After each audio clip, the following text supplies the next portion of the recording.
ओम शांति।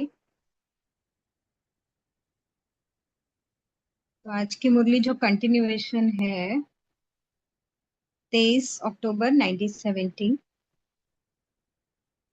तो इसका जो कंटिन्यूएशन यहाँ से है, बाप दादा ऐसे पुरुषार्थियों को बच्चे न कहकर क्या कहते हैं मालूम है? बाबा पूछ रहे हैं। बच्चे नहीं, कच्चे हैं। अभी तक भी ऐसा पुरुषार्थ करना बच्चों के समान लायक नहीं दिखाई पड़ता है। इसलिए फिर भी बाप दादा कहते हैं कि बीती सो बीती करो, अब से अपने को बदलो। महारथी बनने लिए सिर्फ दो बातें याद रखो। कौन सी बातें? कौन सी? बाबा पूछ रहे हैं। एक तो अपने को सदैव साथी के साथ रखो। तो बाबा के साथ, साथी के साथ रखो। साथी और सारथी वह है महारथी। तो अपने को निमित्त, और बाबा जैसे कराएंगे वैसे मुझे करना है, श्रीमत पर चलना है। तो वही है महारथी, वह है महारथी। पुरुषार्थ में कमजोरी के दो कारण हैं। कौन से कारण है? आज बाबा ये मुरली द्वारा हमको कौन से कारण बता रहे हैं। बाप के स्नेही बने हो, लेकिन बाप को साथी नहीं बनाया है। अगर बाप दादा को सदैव साथी बनाओ तो जहां बाप दादा साथ है वहां माया दूर से मूर्छित हो जाती है। बाप दादा को अल्प समय अल्प समय के लिए साथी बनाते हैं, इसलिए शक्ति की इतनी प्राप्ति नहीं होती है। सदैव बाप दादा साथ हो तो सदैव बाप दादा से मिलन मनाने में मगन हो, और जो मगन होता है उसकी लगन और कोई तरफ लग ना सके। शुरू शुरू में बाप से बच्चों का क्या वायदा हुआ है? बाबा पूछ रहे हैं। तुम्ही से खाऊं, तुम्ही से बैठूं, तुम्ही से रूह को रिझाऊं। तो ये बाबा से हमने प्रतिज्ञा की है। अगर की है तो अपने आप को याद कराना। यह अपना वायदा भूल जाते हो? बाबा पूछ रहे हैं। अगर सारे दिनचर्या में हर कार्य बाप के साथ करो तो क्या माया डिस्टर्ब कर सकती है? ये भी बाबा पूछ रहे हैं। बाप के साथ होंगे तो माया डिस्टर्ब नहीं करेगी। माया का डिस्टर्ब माया का माया का डिस्ट्रक्शन हो जाएगा। तो भल बाप के स्नेही बने हो, लेकिन साथी नहीं बनाया है।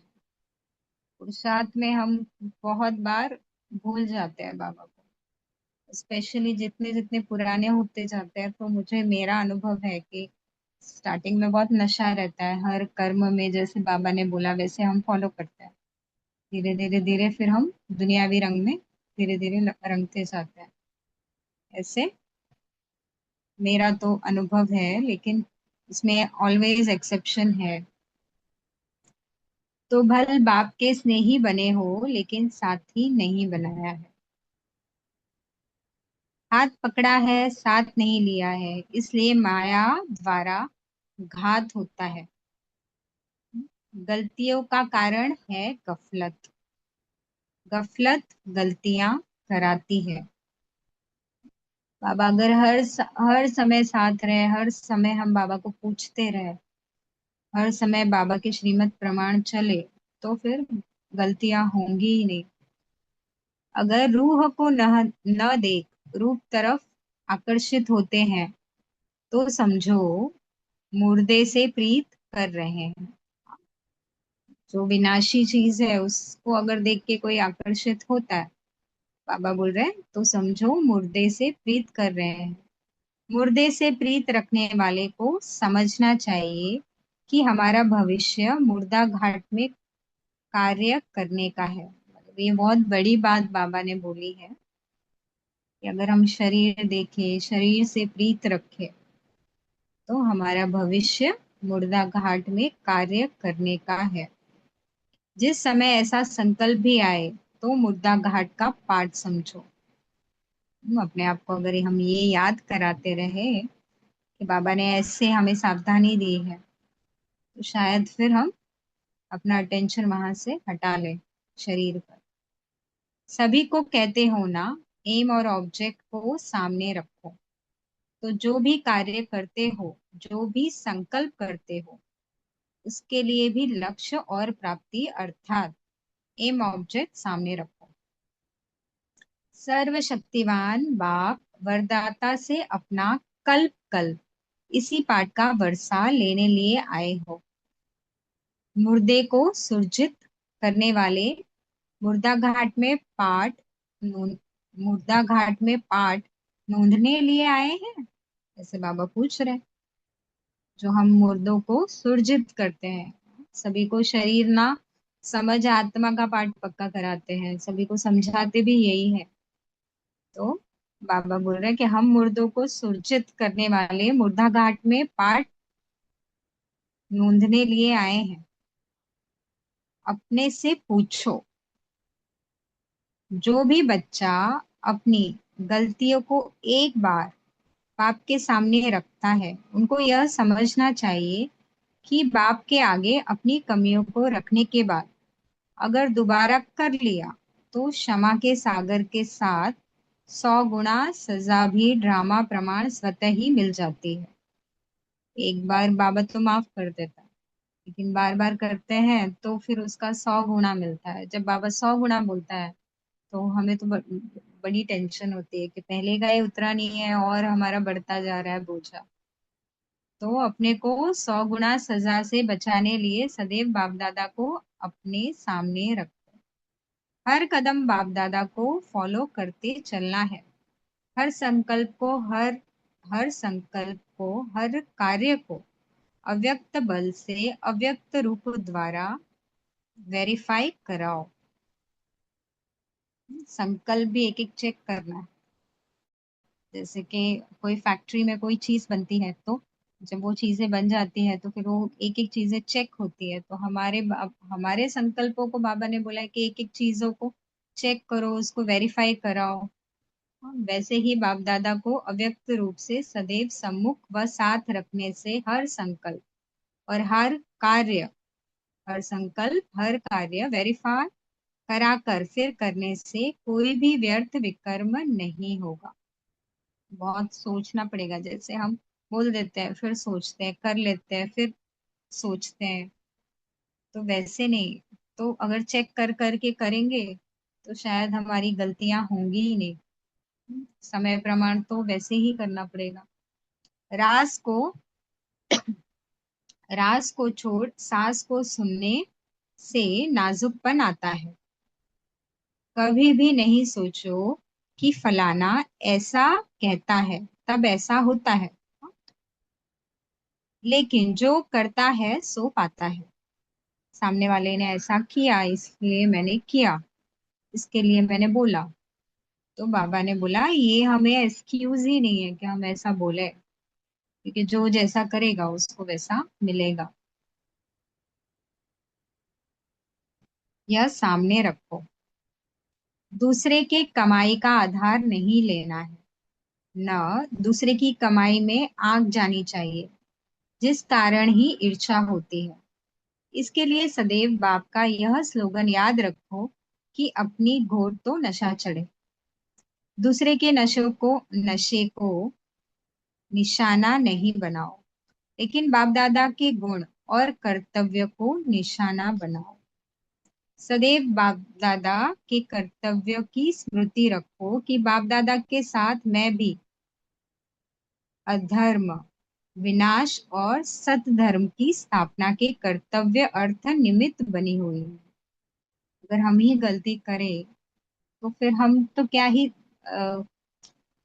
धर्म की स्थापना करेंगे। तो हमारे जैसा हम करेंगे, हम पूर्वज आत्मा, जैसे विश्व की सब आत्माओं पर उसका प्रभाव पड़ेगा। मतलब वो कितनी बड़ी जिम्मेवारी होती है। एक प्राइम मिनिस्टर अगर कोई दुनिया का कोई प्रेसिडेंट अगर गलती करता है तो उसको इतने क्वेश्चंस पूछे जाते हैं कि इतनी बड़ी पद पर होकर कैसे गलती कर सकता है। तो हम आत्माओं को जो बाबा ने निमित्त बनाया है, जो कि हम पूर्वज आत्माएं हैं, सभी आत्माएं हमसे कहीं ना कहीं जुड़ी हुई हैं। तो अगर हम जैसा करेंगे तो वैसा रिफ्लेक्शन या वैसा असर दुनिया में भी हमें दिखाई देगा। तो बाबा ने वही हमें याद कराया।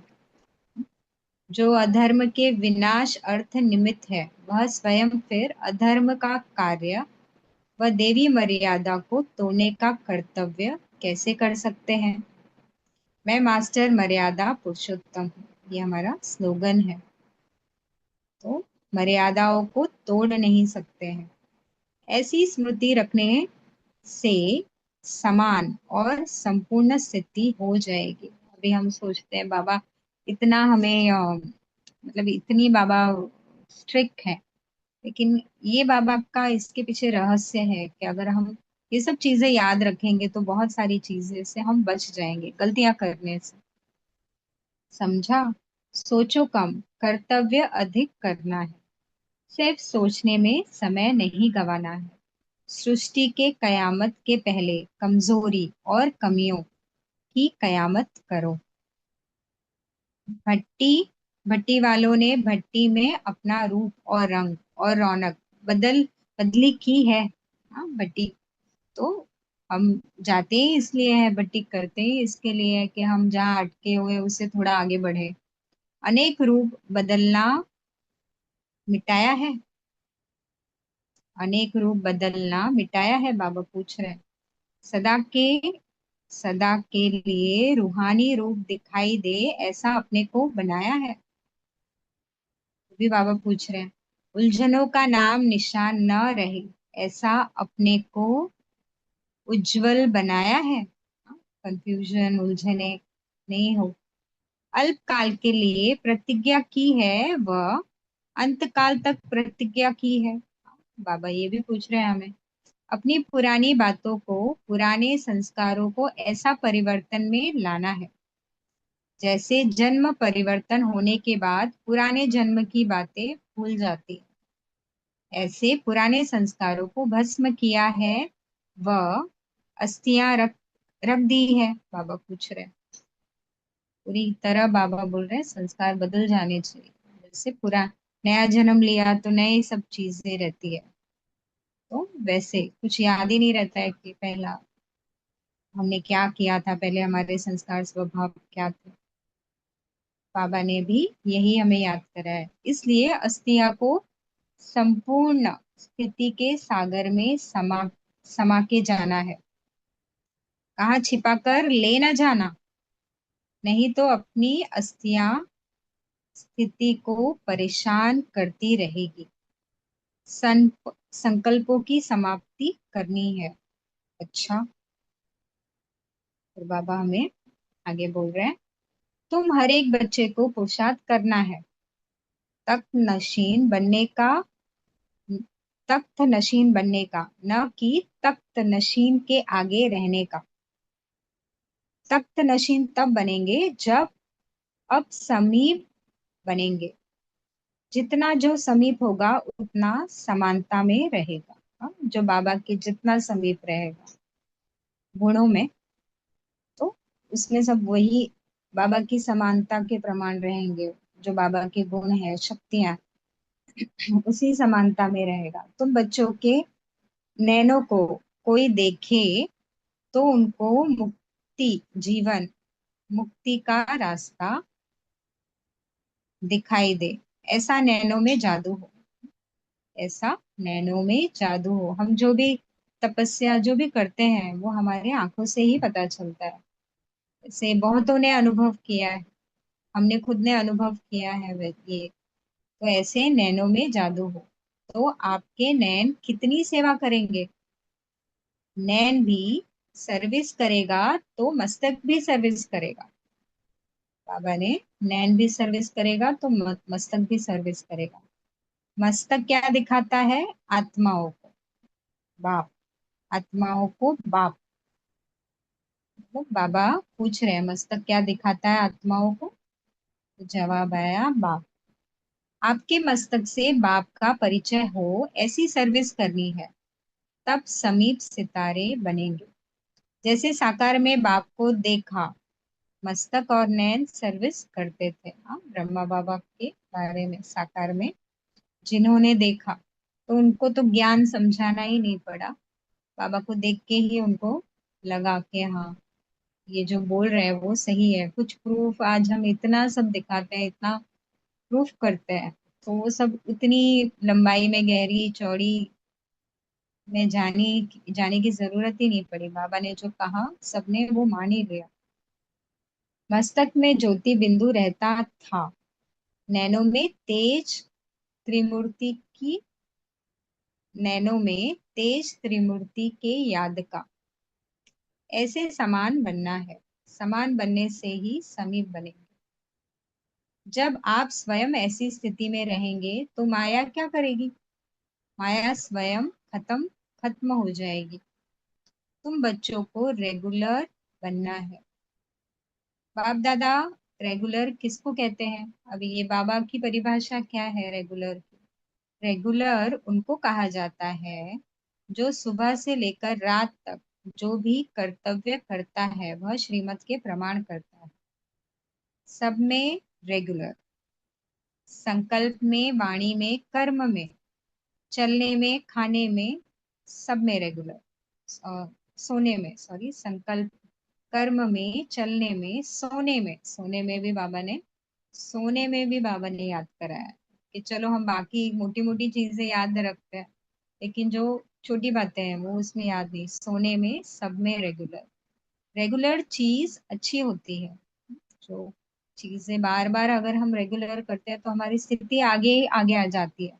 कभी किया कभी नहीं किया तो फिर हम वहीं से शुरुआत करते हैं, उसका रिजल्ट भी हमें नहीं दिखाई देता। जितना जो रेगुलर होता है उतना दूसरों की सर्विस ठीक कर सकता है।